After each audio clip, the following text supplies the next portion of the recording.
Hi, everyone. Happy Wednesday. So, today we're going to talk a little bit about the importance of preserving records, things such as receipts, documents, a lot of the times originals, copies, and so on. And I'll just give a couple of examples when I've seen this come up and how important it has been. So, I'm going to start off with the importance of just keeping certain receipts. Whether receipts typically, when you hear about that, you start thinking, oh, well, I'll probably need these for tax time. But also, we've had the need for receipts for things such as construction improvements that may be done in a new space following a new rental of a location.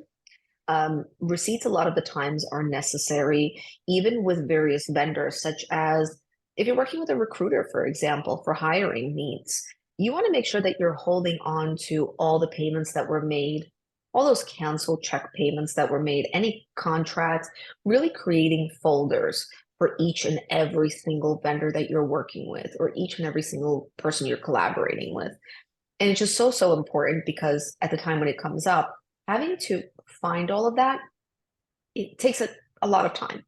And when it comes up would be, and what we do see very often, could be in any litigation lawsuits between partners. I'll start there as just the first example.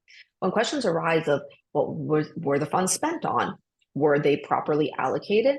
You want to make sure that you have this already in folders that you could just readily give over and show and be able to explain where the funds went and so on. If this is going to be a lawsuit from an employee, we've talked about that quite a lot. You want to make sure that you have the timesheets that correspond, whether it's clock in, clock out on a system such as ADP or paychecks and so on. You want to make sure that you can prove that the time paid on payroll actually corresponds with the hours worked. For our smaller businesses that are using manual timesheets, very important that you're keeping those as well. So be mindful that a lot of the claims for employment can go back all the way 6 years. So you want to make sure that you're keeping those records as well, so that you could prove that the amount that was paid is going to correspond with the hours worked and that everything matches together. And that's just, again, very important.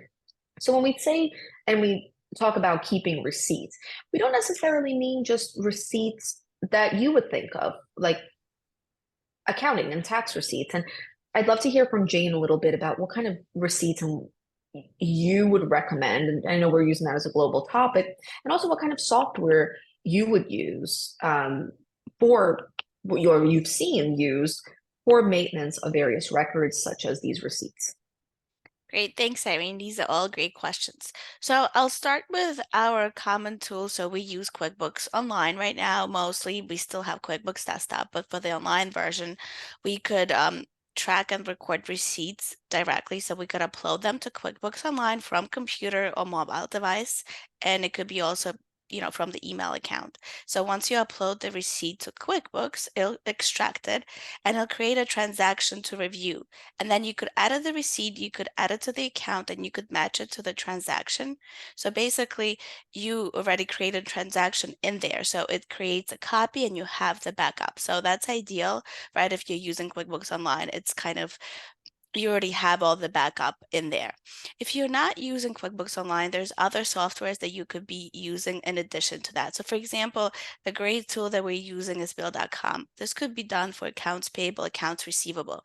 And so what's good about that tool is, for example, you could track and you could see the payment. So let's say you need to actually send a check, right? Which is not very common these days, but you could. So you could go back in history. So you could also see the bill. You could see when it was approved. You could see how it was paid, but you could also see when it was cashed, and you would be able to see the copies back and front and who signed for it, what time it was deposited. So you could actually have that information as well.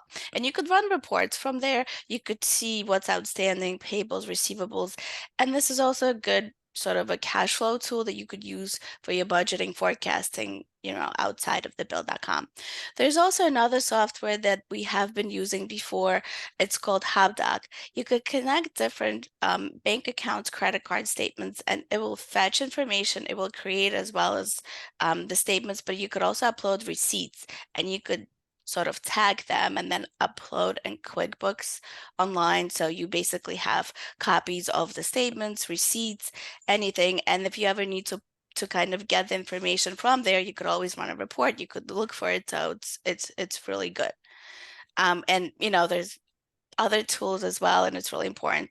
I mean, the information that you were saying, timesheets, everything that you could keep, it's great to have, like we use SharePoint. So we use and save all this information. Like, for example, for some of the banks, when you go back, let's say a couple years, I know for some of the banks, it could even be 3 years, 2 years.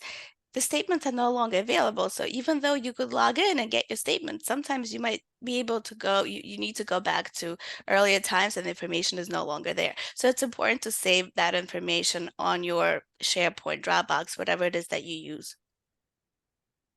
So That's really good information. And it's really great to know there's a hub for everything too. Because a lot of the times, like the storage of everything, when I know when my clients hear of that, they think physical records. And that's okay. And that's a great way of storing records. But of course, if there's an alternative where it could be done online, that would be so much easier and better. So this is a great option. yeah, agreed. Well, as always, if you have any questions or any questions about the softwares that we use, please feel free to reach out.